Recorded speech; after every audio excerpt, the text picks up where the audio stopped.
সেই ছোট সম্পিতা ডিজার্ভ করে এটা। আমি ইমোশনাল হয়ে যাচ্ছি।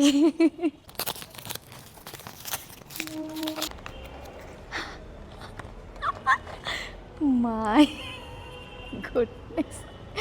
বা যে কোনো এক্সপ্রেসের এত ভিড় হতো বোলপুর থেকে, তো ওই বাথরুমের সামনে বসে আসতাম, আর ওই স্মেলটা নিতে না আমার শরীর একদম মানে অসহ্যকর লাগতো আর কি। এটা আমাদের সবারই। ইমোশনাল হয়ে যাচ্ছি। বাট আমার মনে হয় যে ছোট সম্পিতা ডিজার্ভ করে। ওয়াশরুমের ট্রেনের বাথরুমে বসে থাকা সেই স্মেল থেকে, আর আইটিসিতে ওয়াশরুমে বসে থাকা, বসে মেকআপ করা সেই ছোট্ট সম্পিতা, এরকম একটা স্মেল ডিজার্ভ করে।